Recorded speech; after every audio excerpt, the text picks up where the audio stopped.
Menteri Luar Negeri Iran Abbas Araghchi bilang perang ini tidak akan ada yang menang, tapi akan hancur semuanya. Yeah.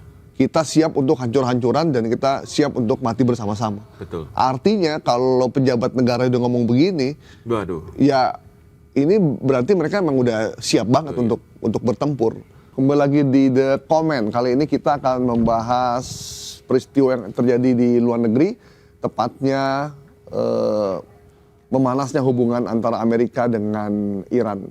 Kita tahu bahwa Amerika memprotes Iran karena memperkaya uranium yang dianggap berlebihan, sementara Iran merasa bahwa itu adalah hak dan kewenangan mereka untuk terus memproduksi uranium. Sudah dilakukan perundingan berkali-kali, namun hasilnya masih belum mengembirakan, dan perundingan akan dilanjutkan nanti di Wina, Austria, tapi banyak pihak mengatakan bahwa perang Iran melawan Amerika itu di depan mata. Apa yang akan terjadi kalau ini benar-benar kejadian? Kemungkinan akan terjadi perang yang hebat karena ini melibatkan negara di Timur Tengah. Saya bersama Mas Pung akan membahas soal ini. Mas, ya. Banyak orang khawatir ini akan benar-benar kejadian. Ya. Ini kalau ini benar-benar kejadian dan ini semua tanda-tandanya sudah begitu nampak, pergerakan di Selat Hormuz juga sangat kentara ya. Orang-orang asing sudah pada ditarik keluar ya dari wilayah Iran, dan kemungkinan ini akan menjadi, kalau benar terjadi, adalah perang terbesar sebelum benar-benar disebut sebagai perang dunia ketiga. Karena dua-duanya punya kekuatan. Memang Amerika masih unggul ya. Amerika masih unggul sebagai negara dengan kekuatan militer dan anggaran terbesar di dunia, masih unggul. Namun Iran bukan kaleng-kaleng gitu ya. Ini bukan lawan sembarangan ya. Bukan kaleng-kaleng. Dia punya senjata, punya ideologis, punya jaringan, dan memiliki perkawanan yang baik dengan Rusia dan Cina.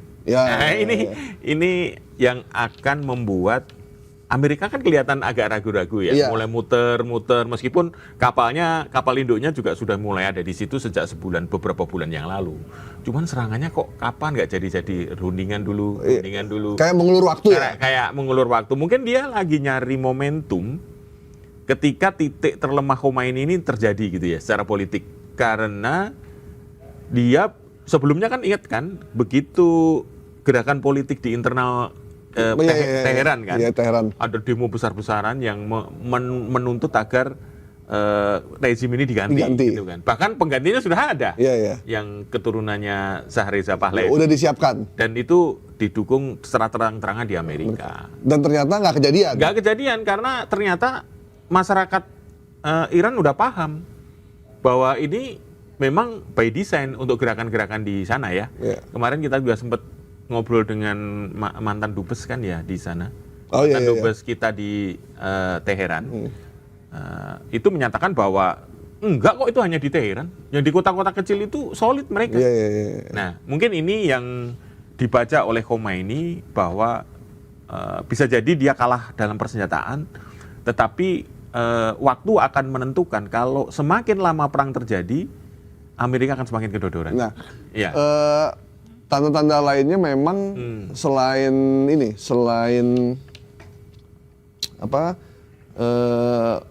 kapal induknya udah mulai ada di situ udah sekian lama.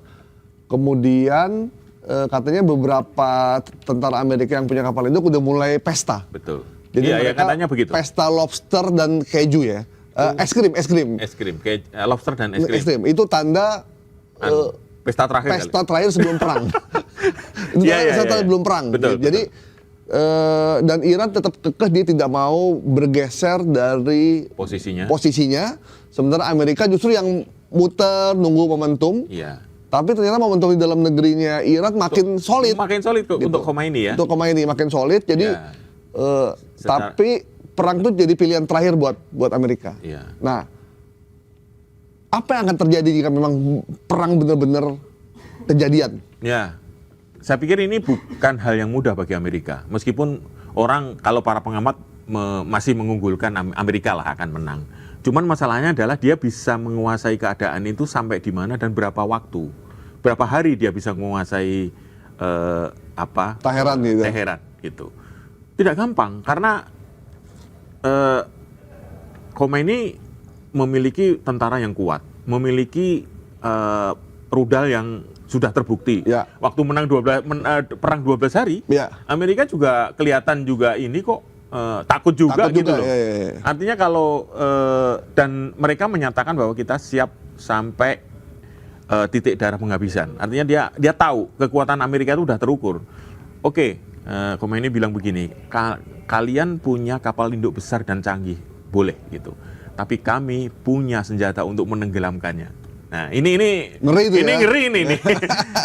Ini memang menarik karena ini perebutan supremasi di Timur Tengah setelah kemarin dianggap Amerika sukses besar di BOP ya. Mengendalikan Gaza dengan semua drama-dramanya. Ini Viti? Ya, kita lihat video dulu ya soal Iran sama Amerika ya.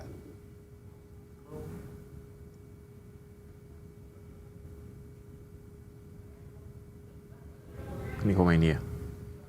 Baru di Timur Tengah, terutama di tengah pengerahan besar-besar Amerika Serikat dan Iran mengakhiri perundingan nuklir di Jenewa tanpa mencapai kesepakatan. Situasi ini memicu kekhawatiran pecahnya konflik baru di Timur Tengah, terutama di tengah pengerahan besar-besaran armada militer Amerika Serikat di kawasan tersebut. Perundingan yang dimediasi Oman sebenarnya disebut menghasilkan kemajuan signifikan. Namun kedua pihak tetap bersikukuh pada posisi masing-masing. Iran menolak menghentikan pengayaan uranium dan menuntut pencabutan sanksi internasional. Sementara Amerika Serikat menginginkan pembatasan ketat terhadap program nuklir Teheran. Ini kan bacaan Sindonya sih. Iran menyatakan ingin menghindari perang, negara itu menegaskan akan mempertahankan hak pengayaan uranium dan tidak bersedia membahas program rudal maupun dukungan terhadap kelompok bersenjata di kawasan. Iran juga memperingatkan bahwa jika diserang, pangkalan militer AS di Timur Tengah akan menjadi target, bahkan berpotensi memicu konflik regional yang melibatkan Israel. Pembicaraan teknis dijadwalkan berlanjut pekan depan di Wina, namun hingga kini biang-biang perang masih menghantui kawasan dan dunia. Nah, itu Mas. Jadi kalau tinggal sekali lagi nih menunggu di Wina ya. Di Wina, kalau di Wina gagal, deadlock sudah. Nah, dampak dari perang ini adalah kan pangkalan Amerika itu kan ada di Timur Tengah ya. Saya tadi sempat cek ternyata ada di hampir setiap negara Timur Tengah. Jadi yang pertama ada di Irak. Irak dia punya karena Irak di bawah kendali dia sejak 2003. Ada di Bahrain. Ya. Kemudian Kuwait, Qatar, Qatar, Suriah, Uni Emirat Arab. Hampir semua ya? Hampir semua. Dan Iran akan, dia bilang, kalau kita perang, apapun fasilitas Amerika yang ada di negara Timur Tengah, layak untuk kami bom. Sah ya? Sah. Artinya, kan berarti kan negara ini kena juga ini. Semua kena. Jadi benar-benar akan terjadi perang besar di Timur Tengah. Ini akan sulit, karena negara-negara yang ada di sekitar situ yang sudah tunduk punya pangkalan dengan Amerika pasti juga tidak akan terima gua yang kena nanti, gua yang kena gitu. Makanya mereka stres juga nanti kalau lu nyerang Teheran berarti kita siap hancur juga gitu. Sementara yang pangkalan-pangkalan ini kan mereka juga tidak sebesar Iran lah anunya ya kekuatannya kalau tidak di backup Amerika di situ. Nah ini yang membuat kemarin kalau nggak salah Oki itu menentang agar jangan sampai Iran itu diserang. Karena kalau begitu Iran diserang berarti ya itu semua akan terlibat perang. Gitu. Apa namanya itu ya?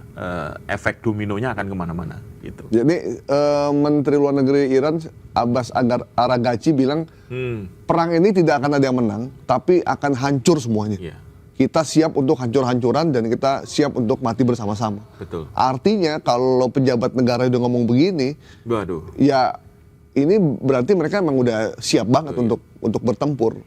Bahkan mereka mengatakan bahwa kita siap kalah, tapi bukan berarti kita tidak bisa menang gitu. Artinya kemungkinan terburuk sudah disiapkan oleh rezimnya Khomeini, kayak apa, seperti apa, internal mereka pasti mereka sudah melakukan persiapan. Kalaupun dia kalahnya tuh adu penalti lah. Ya gitu, sampai menit detik terakhir extra time habis. Sampai titik penalti terakhir dan dua-duanya menang tapi hancur gitu maksudnya. Dan ini akan menimbulkan krisis baru sih sebenarnya. Jangan-jangan ini bagian dari awal dari Perang Dunia Ketiga, bisa jadi ya. Atau ini sudah mulai sebenarnya. Iya, tanda-tandanya. Perang Dunia Ketiga. Nah yang kita khawatirkan kan Mas, perang ini akan memicu krisis ekonomi, Pasti. terutama kenaikan harga minyak dunia. Pasokan Sekarang Iran udah mulai menutup beberapa selat yang dia Selat miliki, Hormuz, ya. selat Hormuz, sehingga banyak kapal memutar. betul. Kalau Itu kapal memutar, artinya kan biayanya makin berlipat-lipat. berlipat-lipat. Kos logistik tinggi. Nah sekarang Pasokan harga makanan dan minyak energi. $70 Ya. dolar per barrel. Nah kemungkinan ini bisa melonjak lebih tinggi. Dampaknya buat negara yang masih mengimpor minyak kayak kita. Aduh. Ini perlu dibahas khusus karena dampak ekonomi dari di memanasnya di Iran itu luar biasa pasti akan Ya. ke kita. Memang berat situasinya. Nah, kemarin malah Pak SBY bilang mengingatkan akan kemungkinan terjadinya perang nuklir loh. Iya bisa jadi yang Iya. diserang Yang diserang sarangnya fasilitas uranium. nuklir. Ya itulah. Pasti kalau mereka terpojok sampai titik terakhir ya pasti akan senjata pamungkas keluar kan. Ya. Ya.